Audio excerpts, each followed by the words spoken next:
Hey guys, Kerry Werner here from the Kona Maxxis Shimano Cross Team, the Kona Adventure Team. Fresh off of the Iceman weekend, my first Iceman. It was a super fun experience. Figured I'd walk you through a little race recap.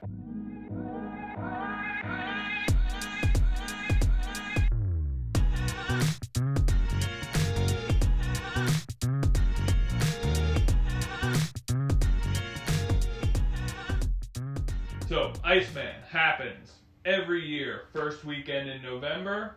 It's happened every year since 1990, minus the pandemic year. This is the 30th year, basically in a row, that this race has happened. 5,312 starters on the day. I've always heard about this race from mountain bike friends and cross friends that would take a break during cross season from cross to race this thing, so I was really excited about it. So Iceman is located just outside of Traverse City, northern Michigan, on the coast.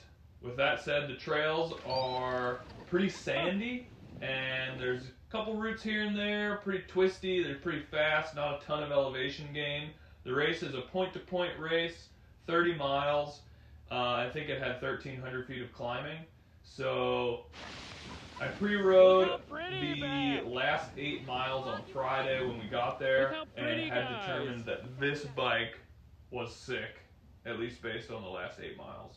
So that's all I knew coming into this race. Coming into the race, there was a big controversy, or not necessarily controversy, but big debate on which bike would be better.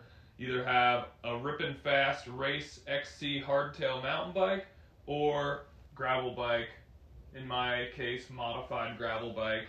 What I've got here, I've got a Kona Libre CRDL frame with a build from my sponsors. So we've got Shimano GRX drivetrain. I'm going 2x with a 34-46 up front and a 34-11 in the back. I had heard there's some steeper punches, and so I wanted that 34 small ring and the 34 big ring in the back, a 1-to-1 ratio just in case I needed it. Turns out I was actually in the big ring all day. That's how fast we were going. So I've got a clutch derailleur. I've got Dura-Ace carbon clinchers with Maxxis rubber. I've got a Aspen 2.25 up front and a Rambler 50C in the rear, and these are both 700C tires or 29ers. And then the special mod is the Fox Rad Fork with just over 40 millimeters of suspension, and that kind of turns this gravel bike into this like line blurring, basically with a flat bar it'd be like a 1990s mountain bike just with electronic shifting. Let's jump into the race. Pro men started at 2:30. We had 100 people in our field, and the only thing I knew was that I wanted to get into the single track somewhat towards the beginning, somewhat towards the front. With this being sandy, most of the race is on like 2-track forest road and then jumps into single track here and there. So positioning was pretty crucial just to avoid burning matches in the rubber band effect. So not too much excitement off the start. I managed to stay top 5 wheels and then went into the single track, actually second behind Cole Patton. I'm not sure what I expected, but with super fast conditions and a super fast track, keep in mind it was like 55 degrees in northern Michigan in the first weekend in November, so that's pretty good weather. The course changes every year, and from years past they've taken out some of the more spicy climbs. So we had a big group of like 15 or 20 guys rolling for most of the race.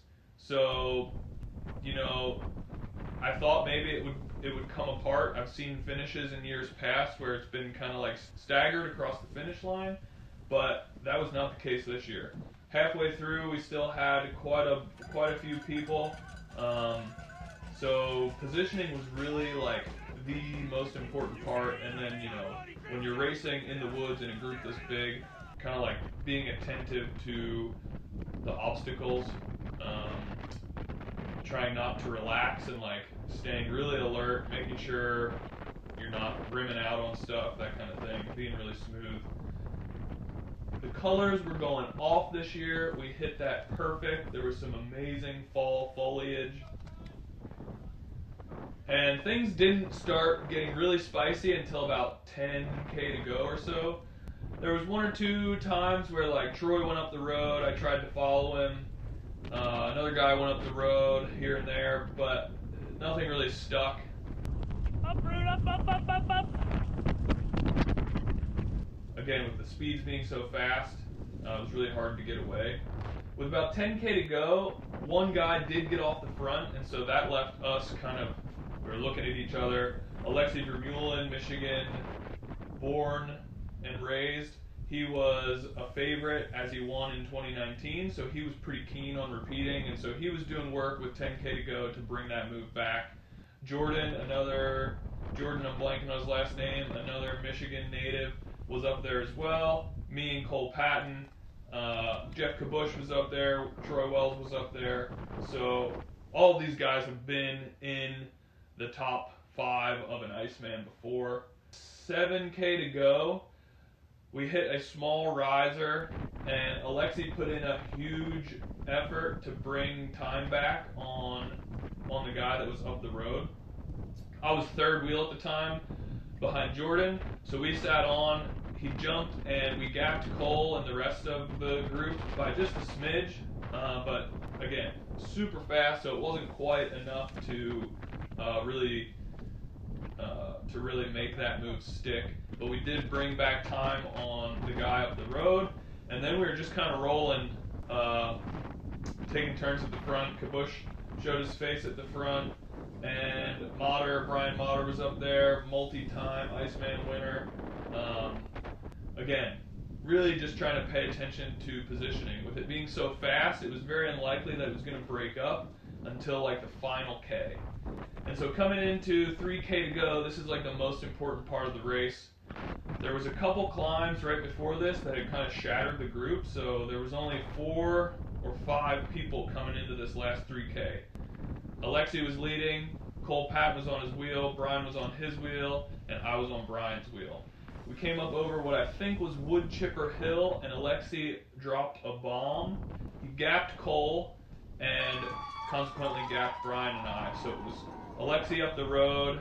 He was gradually getting away, just putting in a really, really deep effort. And Cole just couldn't. He missed that initial gap, and then he couldn't close it down, so Brian and I were sitting on his wheel being super nervous, at least I was. I let Cole dangle up there for a bit, hoping he'd get tired, and then sent a bridge move, hoping that I would go by myself to bridge up to Alexi. I didn't quite manage to go by myself. Cole had enough to jump on my wheel, but with this so late in the race, like Alexi was up the road, we had to bring him back, and I wasn't keen on playing politics, so I just sat up the front, and luckily connected with Alexi right at the bottom with about 1K to go, right at the bottom of Icebreaker Hill.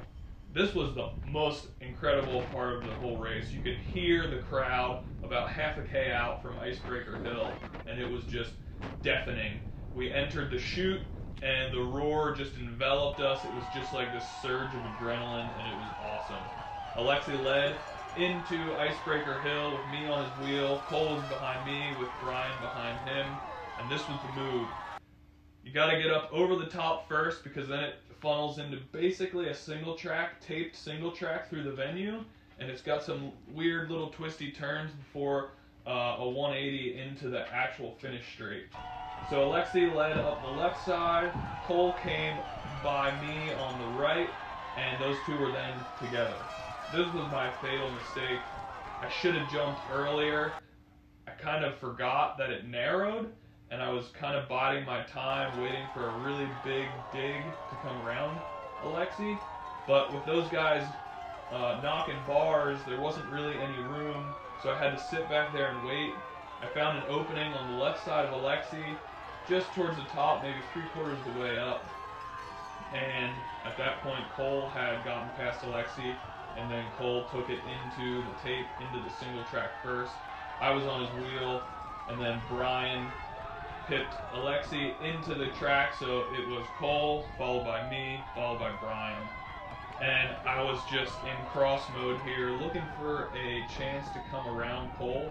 I saw a bit of an opening over a bridge just before the finish, but I couldn't quite make it happen. He put his big mountain bike elbows out and kind of hindered me from doing that. No foul play, just saying. And when that happened, I kind of got loose in the sand. Cole had gapped me a couple bike lengths at that point, and then not long after that, we turned right onto the pavement and finished straight, and there just was not enough time to make up any ground there. So Cole ended up winning with me in second and Brian in third. So, Nice job, man, Gary. super exciting finish. Really bummed to miss out on that win and the $6,000 check that came with it. But second place, still a good payday, and I mean, it was a super fun event. The crowd was awesome. It was just a really great experience.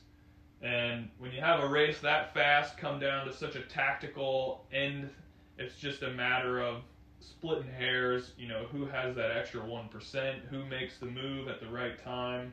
All things that I take away from races like this, and looking forward to maybe coming back next year and battling for the top step. I will say I was the first drop bar bike to come through. I think Kabush was the next in 8th place. This bike was a treat out there. Honestly, it was a bit too much for the trail. I could have probably done away with this fork and done it on a full rigid with just a big 50C tire setup. I'm not sure if that'll be the case next year. Like I said, the course changes every year, so we'll have to see. At least this year, the drop bar was definitely not a hindrance. Alright guys, thanks for watching, and catch you next time.